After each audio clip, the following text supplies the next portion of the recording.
Welcome back, my people, to Israel's Movie Reviews, and we're going to be discussing the final film in the Matrix trilogy. And this is called The Matrix Revolutions, and it came out the same year as the sequel, 2003. And this movie was way better than the second movie.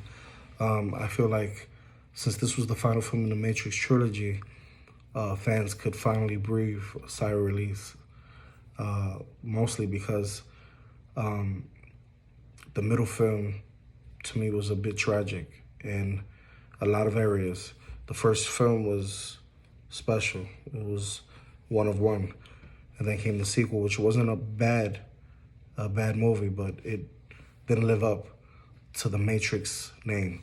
But this film, forget about it. This film feels fresh and exciting because it offers us a new look. You know, it offers us things that we previously didn't see in the previous films.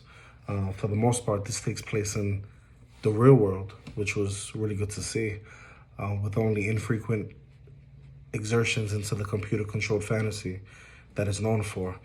It feels a lot stronger, grittier, and even harder than before because there's a world in itself. There's more violence here. There's shocking bloodshed. People really do die this time. You know, unlike dying in the previous films and coming back to life. In many ways, this makes it feel more like an adult film, not a cartoon or epic sci-fi.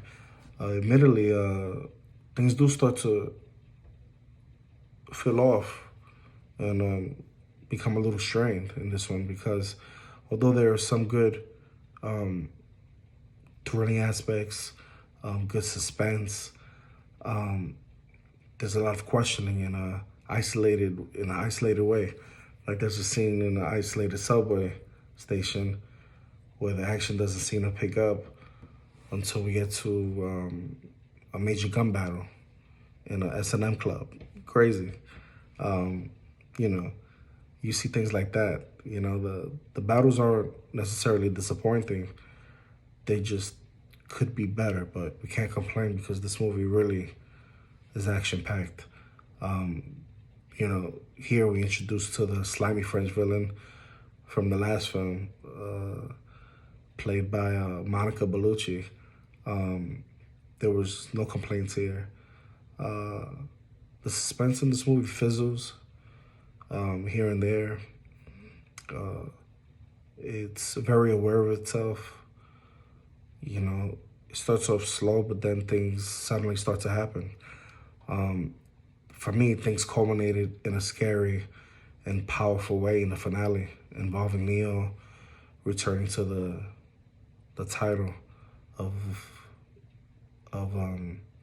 his stature in this movie. And we take on Agent Smith again, one last time. It's a fantastic and fitting conclusion to the lengthy battles early in the films. This strives to top them all. I loved the battle, but bear in mind the Kung Fu is minimal compared to before. They're a little more gruesome in this movie. The performances, great.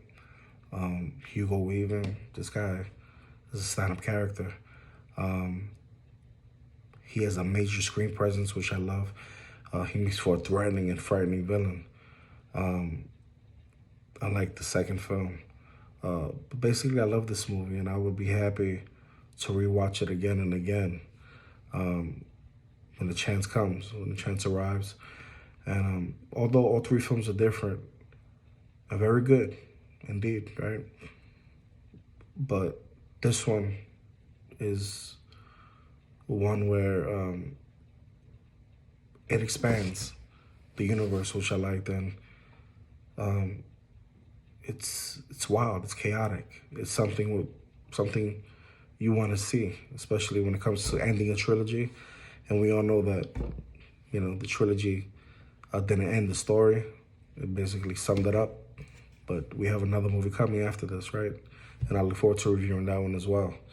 So if you like this video, go ahead and hit that like button, hit that notification bell, and subscribe.